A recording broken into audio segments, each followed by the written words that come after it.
तो किसी दिन आपकी आंख खुली और पता चला कि हॉर्मूज में अमेरिका के 2-3 जहाज समुद्र में समा गए। नमस्कार, मैं हूं नीलू। क्योंकि इस वक्त हॉर्मूज जो है वो जंग का अखाड़ा बना हुआ है। यहां पर लगातार कल देर रात तक जबरदस्त तरीके से अमेरिका और ईरान के बीच फायरिंग होती रही, हमले होते रहे।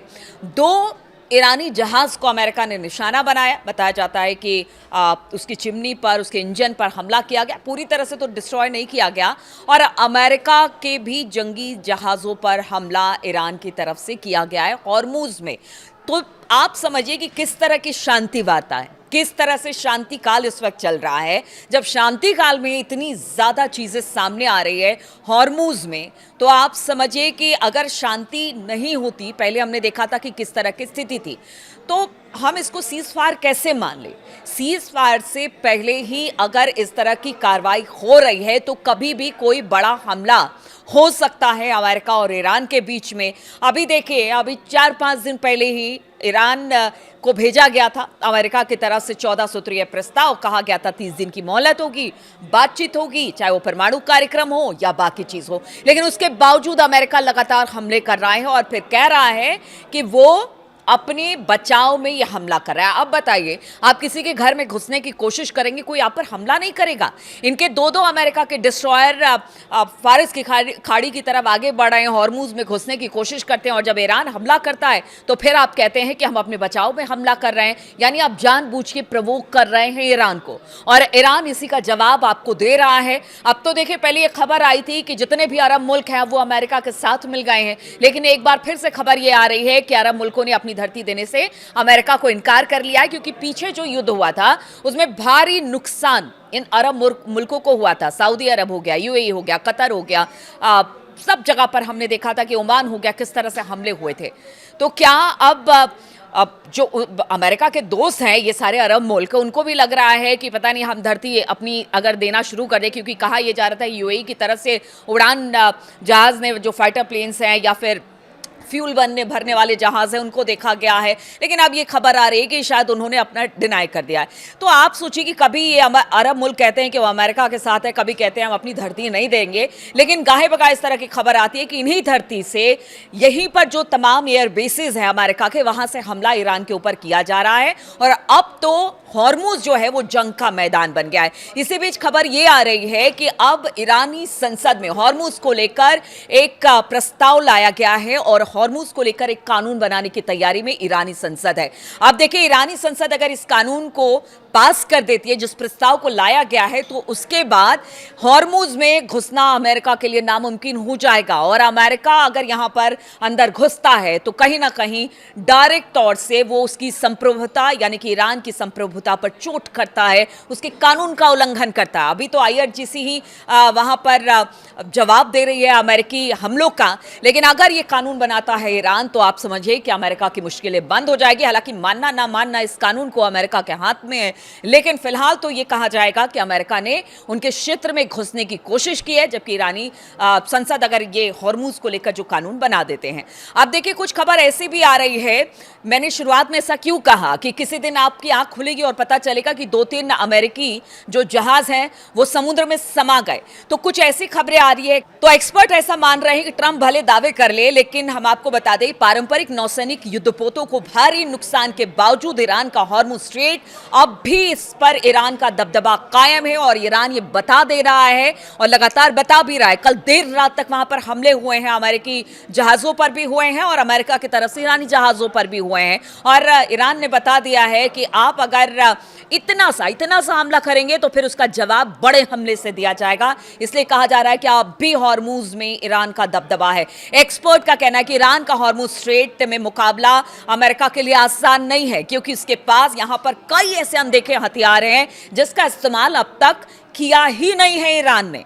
और आप समझिए कि अगर मैं कह रही हूं कि किसी दिन आपकी आंख खुली और आपको पता चला कि अमेरिकी जहाज पानी के गर्त में समा गए, तो उसके लिए अब बताया जा रहा है, जो एक्सपर्ट कह रहे हैं कि ईरान के पास कुछ ऐसे फ्लीट हैं जिनको मॉस्किटो फ्लीट कहा जाता है, यानी मच्छर की सेना। और ये जो मच्छर की सेना है, कहते हैं कि बड़े से बड़े जहाज को भी निस्ते नाबूद कर सकती है, पानी में डुबो सकती है, बड़ा नुकसान पहुंचा सकती है। ईरान की हॉर्मुज स्ट्रेट से गुजरने वाली व्यापारिक जहाजों को धमकाने की क्षमता, असल में ये जो जितने युद्ध के तरीके हैं ईरान के, वो कहीं ना कहीं बहुत ज्यादा इन बातों पर निर्भर करता है कि वो किस तरह से बड़े जहाजों को भी टारगेट कर सकते हैं।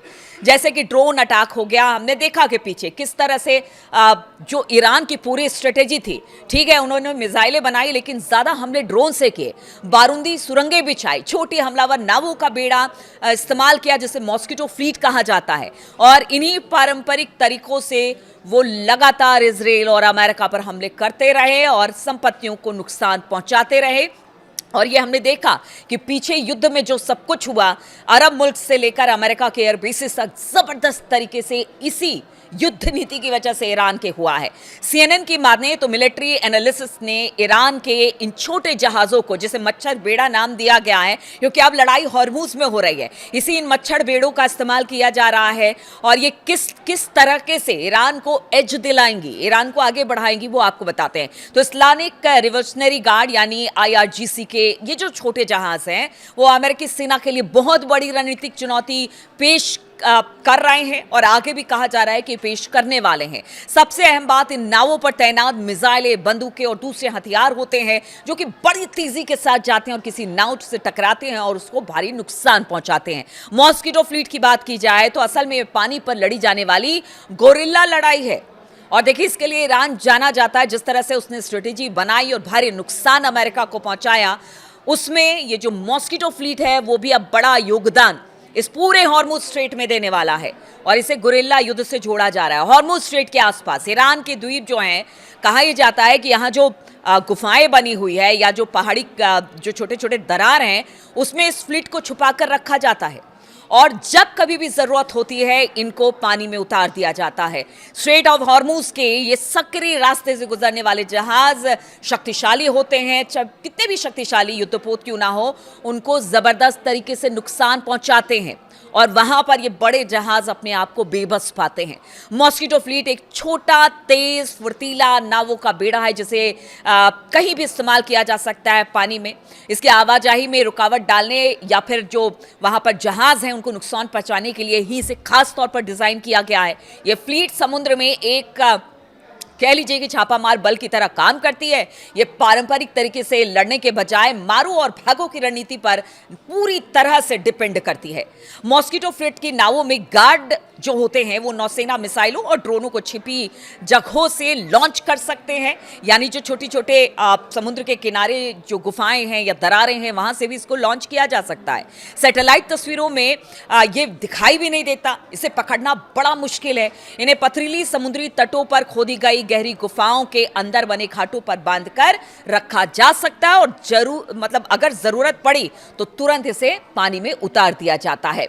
अब देखिए किस तरह से अब अमेरिकी जो जहाजें हैं उनके लिए एक बड़ा सिरदर्द बनी हुई है और दूसरी तरफ खबर ये आ रही है कि ईरान लगातार चुनौती अमेरिका को दे रहा है और अमेरिका जो है वो बातचीत बार बार हम देखते हैं कि बातचीत की पेशकश करता है लेकिन जबरदस्त तरीके से हमले करता है। अब कोई भी बड़ा हमला हो सकता है लेकिन अभी जो स्थिति है बेहद खतरनाक है और इस खतरनाक स्थिति को देखते हुए कहा यह जा रहा है कि अगर ये कानून ईरान सरकार लेकर आ जाती है हॉर्मुज को लेकर तो फिर अमेरिका के लिए बड़ा मुश्किल होने वाला है। लेकिन ये मान के चलिए कि ईरान तो यहां से गिव अप करने वाला नहीं है। ईरान ने कई ऐसे हथियार, एक्सपर्ट भी इसको बता रहे हैं कि अगर ईरान हॉर्मुज में वो अपने आप बता रहा है कि हमारी जगह है, आप इसमें घुसेंगे तो हम मारेंगे, यानी उसके पास कुछ ऐसे इंतजाम जरूर हैं जिससे कि वो अमेरिका को बड़ी भारी चुनौती दे सकता है। और इस बीच एक और खबर आई है कि कल देर रात तक जो झड़प अमेरिका और ईरान में हुई उसमें एक भारत का जहाज भी को नुकसान पहुंचा है जिसमें एक व्यक्ति की मौत हो गई है, 17 लोगों का तो रेस्क्यू कर लिया गया। तो आप समझिए कि इस वक्त बहुत सारे जहाज हैं जो ईरान की भी है, जो नाकेबंदी की वजह से अमेरिका ने रोक रखी है।